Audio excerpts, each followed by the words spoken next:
जब Kolkata night Riders की team बल्लेबाजी के लिए उतरी तो किसी ने कल्पना भी नहीं की थी कि केकेआर की पारी का आगाज इतना अधिक संघर्षपूर्ण, कष्टदायक और विनाशकारी होगा। अनुभवी अजिंक्य रहाणे और कीवी सलामी बल्लेबाज टिम सीफर्ट क्रीज पर मौजूद थे, लेकिन लखनऊ के तेज गेंदबाजी आक्रमण, विशेषकर मोहम्मद शमी और मोहसिन खान की जोड़ी ने अपनी सटीक लाइन और लेंथ से उन्हें हाथ खोलने का रत्ती भर भी मौका नहीं दिया। पारी का दूसरा ओवर लेकर आए लंबे कद के बाएं हाथ के तेज गेंदबाज मोहसिन खान, और उन्होंने अपनी पहली ही कुछ गेंदों से यह साफ कर दिया कि आज वे किसी अलग ही रौद्र रूप में हैं।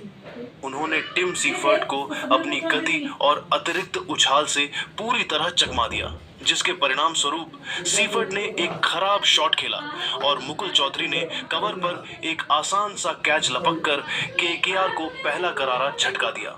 यह न केवल एक विकेट था, बल्कि एक विकेट मेडन ओवर था, जिसने इकाना के हजारों दर्शकों के भीतर जोश और उत्साह का सैलाब भर दिया। इकाना स्टेडियम,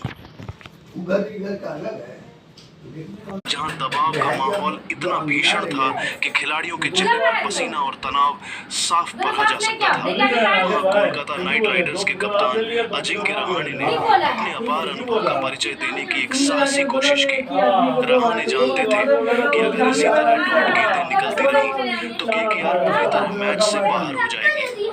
इसी संकल्प के साथ उन्होंने मोहम्मद शमी की एक सटीक लेंथ गेंद को भांपा और अपनी पूरी शारीरिक ताकत झोंकते हुए मिड विकेट के ऊपर से 86 मीटर का एक गगनचुंबी और विशाल छक्का जड़ दिया। इस एक शॉट ने मानो स्टेडियम में मौजूद केकेआर के समर्थकों में जान फूंक दी थी और ऐसा लगा कि अब दबाव कम हो जाएगा। लेकिन दोस्तों, लखनऊ के नवाबों के बीच आज मोहसिन खान किसी और ही मिट्टी के बने थे और वे आज किसी भी बल्लेबाज को पिच पर पैर जमाने की मोहलत नहीं देना चाहते थे। मोहसिन ने बड़ी ही चालाकी से रहाणे की बढ़ती आक्रामकता को देखा और अपने अगले ही ओवर में उनकी कमजोरी को भांप लिया। उन्होंने एक जादुई धीमी गति की गेंद डाली, जिसे परछने में रहाणे पूरी तरह कच्चा खा गए और गेंद को सीधा एडन मार्कराम के हाथों में मार बैठे।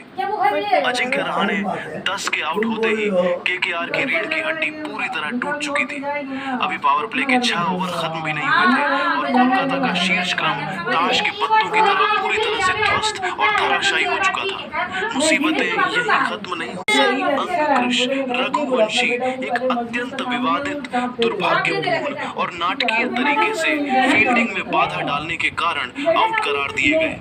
यह फैसला क्रिकेट के मैदान पर कम ही देखने को मिलता है। रघुवंशी इस विवादित फैसले से इतने ज्यादा आक्रोशित, तिलमिलाए हुए और नाराज थे कि उन्होंने